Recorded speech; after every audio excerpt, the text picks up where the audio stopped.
নমস্কাৰ বন্ধুসকল, স্বাগতম জনাইছোঁ আমাৰ নতুন ইউটিউব চেনেলত। আজি আমি ইয়াতে বনাম মেজিক টেষ্টাৰ।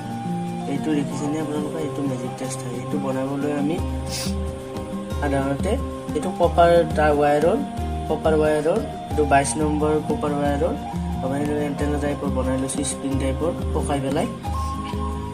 তাৰপাছত ইয়াতে ট্ৰানজিষ্টাৰ দুটা লৈছোঁ, এইটো দেখিব পাইছে। এইটো এটা ট্ৰানজিষ্টাৰ, এইটো এটা ট্ৰানজিষ্টাৰ। এই ট্ৰানজিষ্টাৰ দুটা লৈছোঁ। ইয়াৰে দুটা ট্ৰানজিষ্টাৰে BC547 হয় আৰু ইয়াতে আমি 5mm LED এটা লৈছোঁ। এইখিনি বাকী এইটো এটা 3.7 ভোল্টৰ বেটাৰী হয়। এইটোক আমি এনেকৈ কানেক্ট কৰি লৈ পেলাই ইয়াৰে আমি ৱায়াৰলেছলি কাৰেণ্ট টেষ্ট কৰিব পাৰিম। দেখিব পাৰি এনেকৈ ৱায়াৰৰ ডালেৰে কাৰেণ্ট গৈছেনে নাই সেইটো বাহিৰৰ পৰাই চাব পাৰে। কিন্তু এইডাল ৱায়াৰৰ এনেকৈ নজ্বলে, কাৰণ এইডালত কাৰেণ্ট নাই। গতিকে এইডালত এনেকৈ নজ্বলে।